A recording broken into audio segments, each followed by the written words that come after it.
Akibat salat duha. Banyak orang yang belum tahu apa akibat yang akan mereka rasakan bila rajin salat duha. Dan kamu salah satu orang yang beruntung telah melihat video ini, dan semoga menjadi pelajaran berharga untuk kita semua. Tapi jangan lupa, jika kalian suka dengan video ini, silahkan klik tombol like, tulis komentar kalian di kolom komentar, dan jangan lupa juga kalian klik tombol subscribe untuk berlangganan. Yang pertama, orang yang salat duha akan diampuni dosa-dosanya oleh Allah Subhanahu wa Ta'ala, seperti hadis yang diriwayatkan oleh Tirmizi. Barang siapa yang selalu mengerjakan salat duha, niscaya akan diampuni dosa-dosanya walaupun sebanyak buih di lautan. Yang kedua, barang siapa yang menunaikan salat duha, ia tergolong sebagai orang yang bertaubat kepada Allah Subhanahu wa Ta'ala, seperti hadis yang diriwayatkan oleh Hakim. Tidaklah seseorang selalu mengerjakan salat duha kecuali ia telah tergolong sebagai orang yang bertaubat.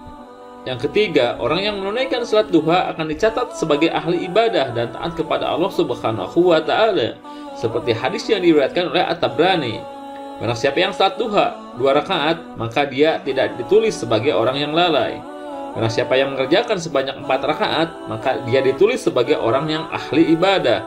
Barang siapa yang mengerjakannya 6 rakaat, maka dia diselamatkan di hari itu. Barang siapa yang mengerjakannya 8 rakaat, maka Allah tulis dia sebagai orang yang taat. Dan barang siapa yang mengerjakannya 12 rakaat, maka Allah akan membangun sebuah rumah di surga untuknya.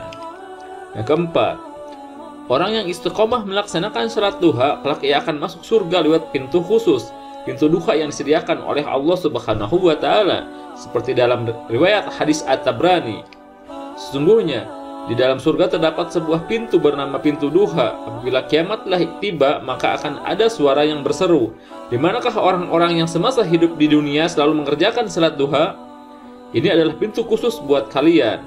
Masuklah dengan rahmat Allah Subhanahu wa Ta'ala."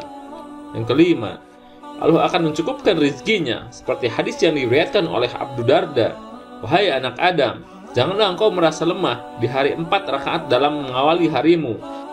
Niscaya Allah akan mencukupimu di akhir harimu." Yang terakhir, orang yang mengerjakan salat duha, ia telah mengeluarkan sedekah, seperti hadis yang diriwayatkan oleh Muslim. "Hendaklah masing-masing kamu bersedekah untuk setiap ruas tulang badanmu pada setiap pagi, sebab setiap kali bacaan tasbih itu adalah sedekah. Setiap tahmid adalah sedekah, setiap tahlil adalah sedekah, setiap takbir adalah sedekah. Menyuruh kepada yang ma'ruf adalah sedekah, mencegah yang mungkar adalah sedekah, dan sebagai ganti dari semua itu, maka cukuplah mengerjakan 2 rakaat salat duha." Salat duha mempunyai kedudukan yang sangat mulia, disunahkan untuk kita kerjakan sejak terbitnya matahari sampai menjelang datangnya salat zuhur. Jika menurut kamu video ini bermanfaat bagi kamu, sebaiknya kamu bagikan kepada yang lain agar mereka juga tahu. Seperti sabda Rasulullah SAW. Seperti hadis riwayat Al-Bukhari, Rasulullah SAW bersabda, "Barang siapa yang menyampaikan satu ilmu saja dan ada orang yang mengamalkannya, maka walaupun yang menyampaikannya sudah tiada, dia akan tetap memperoleh pahala. Wallahu a'lam bishawab."